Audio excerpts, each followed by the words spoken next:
Hola chicos y bienvenidos a Morraciones Más Cómics y al Día de la Historieta Española. ¿Por qué se llama así? Bueno, porque se celebra, el 11 de marzo se publicó el primer TVO de aquí en España, TVO, por si, que supongo que nadie lo sabrá o no lo podéis mirar por ahí. TVO es la revista que se publicó en 1900, si no me equivoco, 15 o 17, creo que es el 15, primer técnicamente cómic popular que se acaba convirtiendo pues, en el nombre que todos usamos, aquí en España usábamos, para los cómics hace años, que son TVOs. Los TVOs, pues por eso se celebra hoy el Día de la Historieta Española. La gracia es que tampoco fue el primer cómic español propiamente dicho, porque había un cómic en catalán que un año antes ya se había publicado y ya existían revistas infantiles que se publicaban en periódicos, en entregas, y ya estaba la tira cómica y todo esto, pero esta fecha se quedó así porque el TVO tiene esa tradición de ser el primer TVO español, el primer TVO de cómics, aventuras incluso seriadas. Quería hacer algo especial y empecé a pensar, Dios, me repaso toda la historia del cómic español, hablamos, autores, tal y cual, y me di cuenta de algo. Sería un coñazo soberano. O sea, sería aburrido yo hablando de las grandes épocas cuando los 80 brilló y apareció la 70, finales, 80, lo que es la cultura del cómic español, aparecieron las grandes revistas con el Cairo, con Cimo, con Zona 84, con todo esto, que bueno, cerraron en los 90 la parte de ellas, el Víbora en el 2000 y poco, 2002 creo que fue. Cuando llegaron los primeros momentos, las novelas gráficas que se las llamaba así, bueno, no se las llamaba así realmente, porque eran estas cosas que era el formato, realmente lo decimos siempre, era un formato, de repente eran historias más largas, más grandes, más cuidadas en el formato que se vendía, en el papel y todo esto. Y yo empezabas a pensar y decías, joder, pues es que esta mierda ya la ha contado gente mejor que yo. O sea, Terence Simovic, por ejemplo, tiene una historia del cómic social en España que es mejor que cualquier cosa que vaya a contar yo. Paco del TVO Nauta probablemente lo pueda contar 1000 veces mejor que yo. Así que me voy a salir por la tangente, muy típico también en mí, eso ya lo sabe casi todo el mundo que me conoce. Y no voy a hablar propiamente dicho de la historia del cómic español, pero sí de cómo a mí, con 40 años, que supongo que soy, los que se han comido la invasión del cómic extranjero en su mayoría, quiero decir, la llegada de los cómics de Vértice, bueno, Vértice, si alguien tiene una curiosidad, o sea, tenía en un vídeo diseño, no tengo por aquí algunos, esa curiosidad de esos cómics, o cuando llegó Surco, o la llegada de Bruguera, que empezó también a publicar Pocket Ases, que eran historias de cómic, que bueno, esos eran graciosísimos, pues metieron un paquete de cualquier cosa. Eso era el cómic americano llegando, ¿vale? A mí me influyó mucho, pero la gracia es que esta historia la he contado 1,5 millones de veces. Si no la habéis oído en este canal, por lo menos 6 veces en estos años, pues no la habéis oído ninguna. Pero bueno, la historia es que yo, por ejemplo, el cómic en sí llegó a mi vida a través de mi madre. Mi madre pues se interesaba porque leyera, mi madre siempre ha sido muy de leer. Y siempre decía aquello de, no, porque el chico empieza a leer, todavía no, porque está con los libros estos de dibujitos y tal, con poco texto. Y yo miraba los dibujos, no tenía ni puta idea, o sea, no era capaz de distinguir una A de una E, cojonudo. Pues una tía mía, creo que fue tía mía o amiga de mi madre, le recomendó que me comprara cómics porque me interesaría la lectura y además hay dibujitos. O sea, mi madre pensó que eso era una buena idea. Después de eso, mi madre ha estado siempre arrepintiéndose mucho de haberme comprado mi primer cómic, porque el resultado, bueno, ha sido que me los compraba todos los que podía. O sea, mi paga semanal iba a cómics. Incluso cuando era la época de salir, tenía que repartir la parte de los cómics y luego el poder beber cuando salía. O sea, de hecho, eso ha conseguido también que aprecie mucho el poder salir a tomar una cerveza ahora que puedo y no tener que quitarme una grapa del mes para poder echarme unas cervezas. Todo se ha dicho. Pero bueno, lo principal es que te digo, yo cuando empecé a leer no tenía más conocimiento que Mortadelo y Filemón, pues Zipizape y todo esto. Pero tuve una suerte muy grande y fue que al lado de mi casa, pues a 2 calles, pusieron la biblioteca del barrio. En mi barrio no teníamos una biblioteca propiamente dicho. Tenías que ir a tomar por culo para encontrar una biblioteca pública y nos abrieron una al lado de mi casita. Era muy enano, pero mi hermana mayor que yo iba a estudiar y me llevaba. Y mientras ella estudiaba yo estaba saltando todas las estanterías. De hecho, me he leído, no sé si todo, pero yo diría que casi todo el Capitán Trueno allí. Ahí descubrí el Guerrero Antifaz y descubrí todas estas cosas que se mezclaban un poco en mi cabeza con mis Mortadelo y Filemón, que también los leí allí.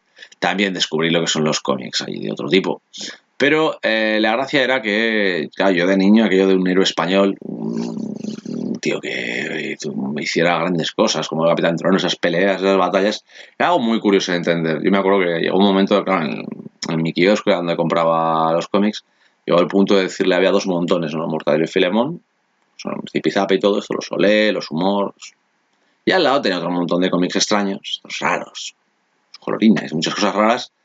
Y ahí es cuando lo pedí y entré en el cómic americano. También hay que decir que era bastante enano y a mi profesora le llegué. Gran problema de que te expliquen un cómic que estaban robando plutonio. Dices, vale, plutonio.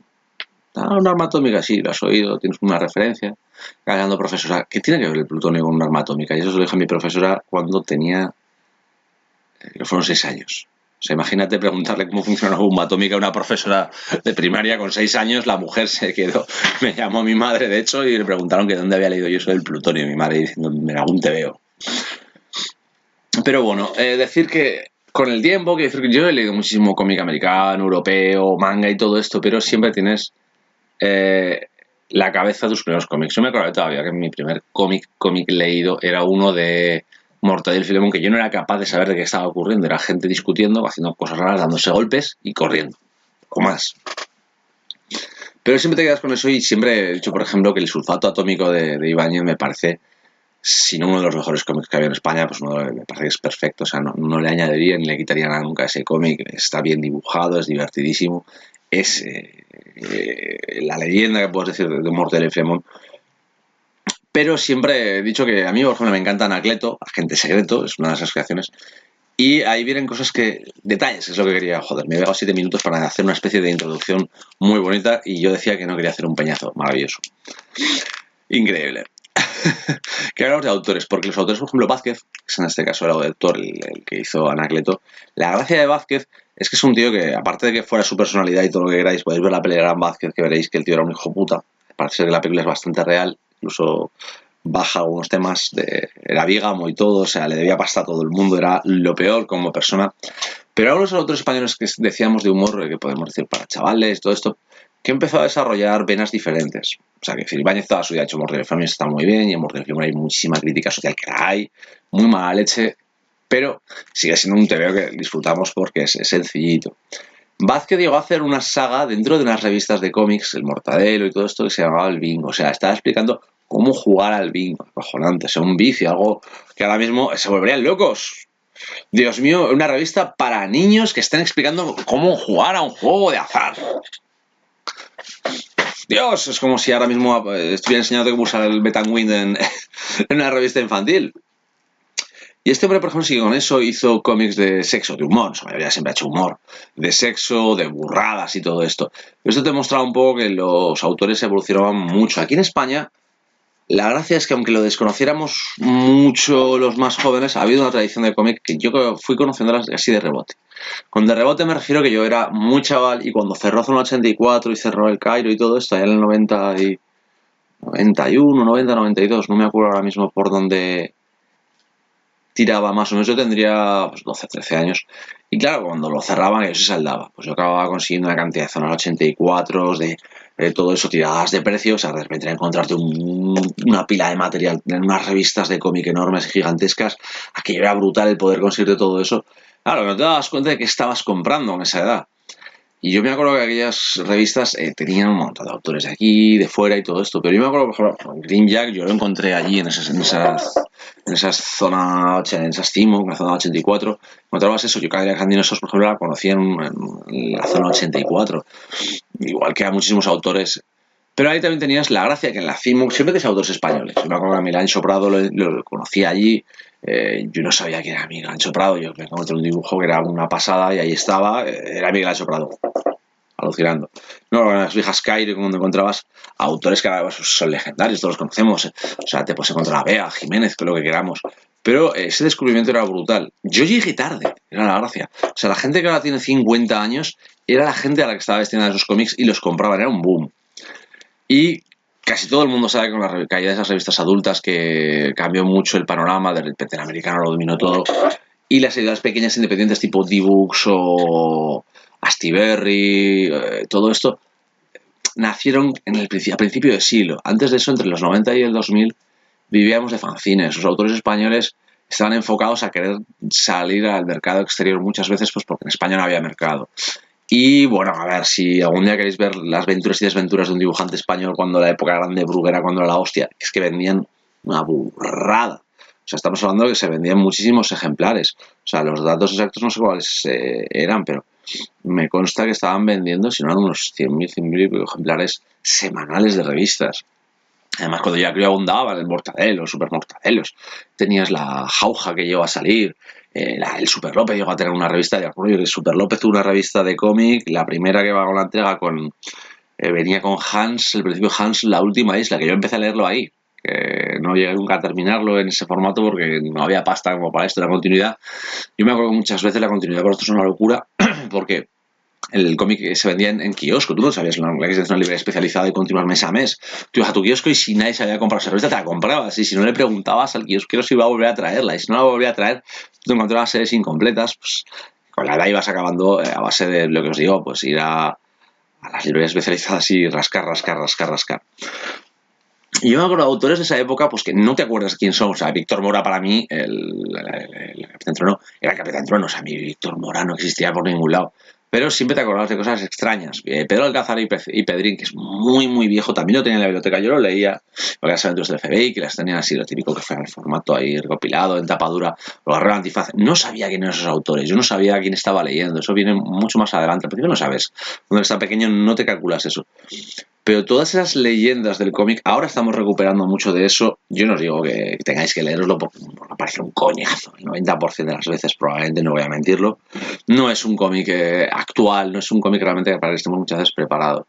Pero, por ejemplo, la llegada de lo que son los autores latinoamericanos, joder, yo me acuerdo que tengo el As de Pique de Ricardo Barreiro y Juan Jiménez, y yo cuando lo compré de Toutain aluciné.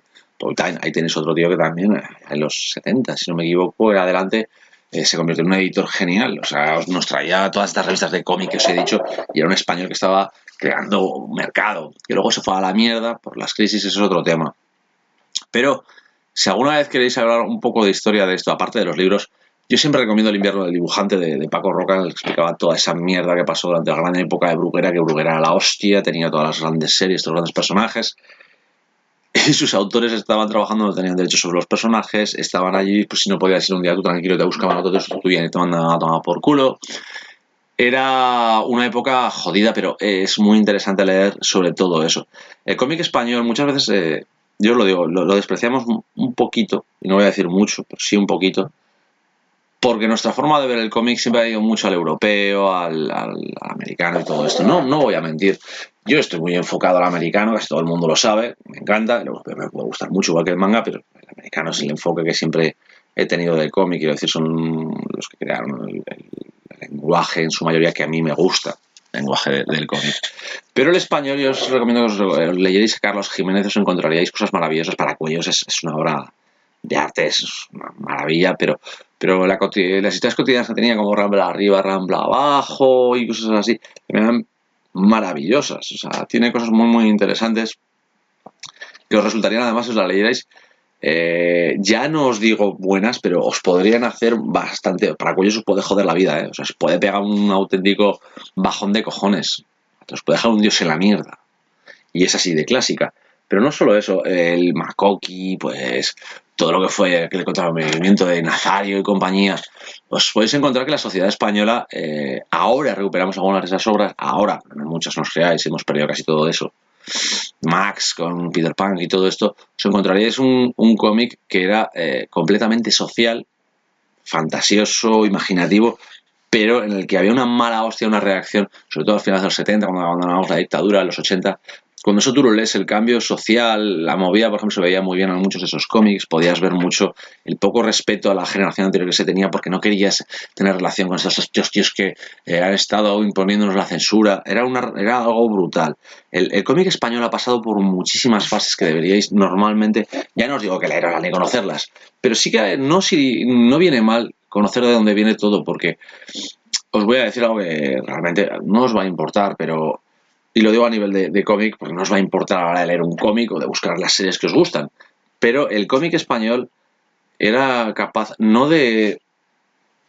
Quiero decir que utilizaba mucho, había muchas revistas, por ejemplo, que simulaban el creepy y todo esto que teníamos venido de Estados Unidos, pero teníamos mucha capacidad para crear esas mismas historias. No es que copiáramos, es que, seamos sinceros, alguien me dice, hostia, el creepy, qué bueno que la haces ya. Y la parte española que le podían meter era la hostia, y existían revistas, Drácula, ¿cómo era aquello? Uf, no me acuerdo con aquella revista de historias de terror. Hemos hecho mucho cómic que podíamos.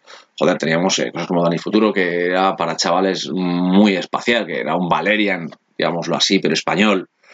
Tenías muchas cosas interesantes que buscar. Yo os lo recomiendo porque os encontraréis que, inspirado por todo aquello, pues como aquí no entraba en muchos años durante todo eso, o no había empresas que lo importaran, hacían mucho de eso.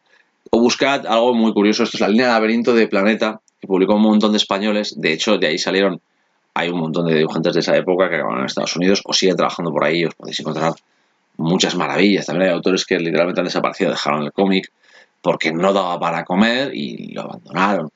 Las leyendas del cómic, a ver, todos recordamos pues a Esteban Maroto, oh, es que tío, este dibujo Conan estuvo ahí en sus tiempos, era uno de los grandes, todo, podemos verlo, pero yo os recomiendo que sobre todo busquéis lo que os digo, estos contraculturales, que os van a chocar muchísimo, muchísimo, muchísimo, pero buscarlo porque os encontraréis que el cómic español, cuando tenía el viso comercial, el viso empresarial, si quieres llamarlo, el mortadelo, por mucho nos tenga algo de social, sigue siendo para vender y todos estos, pero buscaos aquellos raros, o sea, las revistas salían en el Cairo, aquello que se metía en todo esto, el Cimo y todo esto, que eran muy buenos, pero luego iros un poco más allá, iros a facciones o iros a las cosas más raras. Yo os lo recomendaría siempre.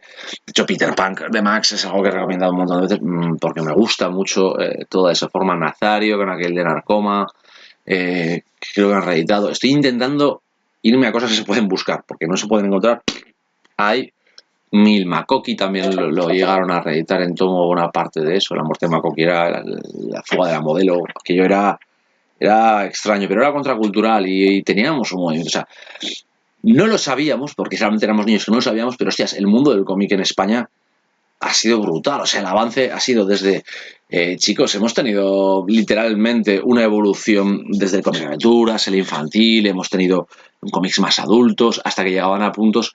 O sea, la novela gráfica, tenemos una época que la creamos, la novela gráfica española, Carlos Jiménez publicaba Sícula o el Leproso y todo esto eran literalmente el libro para poder leer y avanzamos más y teníamos un cómic social de crítica bajo nivel. Bueno, la edición de esas revistas, la edición de revistas como el Jueves o como el Papus, que hemos tenido mucho anterior y todas esas cosas, hay mucho en la historia del cómic español que os podríais auténticamente sorprender con lo que cabrones que éramos. Y digo cabrones, la palabra es cabrones. Pero yo os recomiendo que revisitéis todo esto. Hoy es un buen día para igual meteros en internet y buscar algunas de estas cosas e interesaros. No os digo que compréis, no os digo que os volváis locos, en internet tenéis bastante para poder leer y la historia os sorprenderá mucho. Ya lo digo como curiosidad, no os digo ni que tengáis que estudiarlo ni deberes ni nada, pero a los que sois de aquí de España, incluso de Latinoamérica, tengo menos idea de la historia del cómic, pero sí que sé que bueno, la revolución del cómic en Latinoamérica fue brutal porque allá en los 70 salían salvajadas de 80 obras maestras y maravillosas. O sea, pero estoy a Robin Hood, a Westergeld, es que teníais maravillas. Pero aquí teníamos un mundo que no conocíamos, porque el cómic, joder, yo siempre hablaba de que mucha gente te decía que leer cómics era de crío, y cuando yo era más o menos... A ver, leer cómics es de crío, me lo estaban diciendo con 15 y 16 años, pero tío, ¿qué cojones quieres que haga? Leerme el puto Quijote. No sé, no creo que fuera el momento para estar leyendo las grandes obras de la historia universal, que las leía, pero eso es otro tema, porque yo soy muy raro, ¿vale?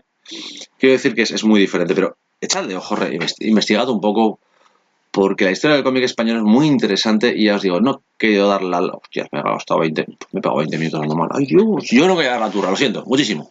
Lo siento mucho. Os dejo, chicos, esto... Disfrutad, pasadle el cómics todo lo que podáis. Para esta semana tengo idea de hacer un par de cosas ya fuera de lo que es esto. Me apetece hablar de Spencer Confidential, me apetece hablar de Carbono Alterado segunda temporada. A ver si puedo hacerlo todo. Y la idea es seguir un poquito en la tónica. Alguien me preguntó si iba a hablar de Ruinas de Marvel, que me va a publicarlo. Sí que quiero o tengo intención de hacerlo porque yo tengo las publicaciones anteriores que hizo Forum Y el tomo aquel de Warren Ellis me gustó mucho porque es un Marvels a lo macabro, a lo... ¿Y si hubiera fallado todo? Sigo viendo esa escena de los poderes de Magneto volviéndose locos porque no podía controlarlos, esa explosión en un aeropuerto que me parece brutal. Pero bueno, ya me he ido de tema. Eso os lo digo, es el día de la historieta española. Hoy es un buen día contra cualquiera para que vayáis a vuestra librería y os compréis un Mortadelo mínimo, o un Zipizape, o un Super López. Coño, un botón sacarino, ya copia de Spirou, pero molaba. Es también para recuperar muchas cosas. Echadle ojo, hay mucho. Estoy acordándome de aquellas historias de Palacios que también las llegaban y leíamos. Aprovechadlo, tío, que tenemos un mundo, aunque no lo parezca, que ha sido muy grande en cómic y deberíamos recuperarlo. Al menos un poco el orgullo de decir que cómic española estaba ahí y funcionaba. Vale que la economía nos la jodió, pero es que la economía lo jode todo. No falla jamás.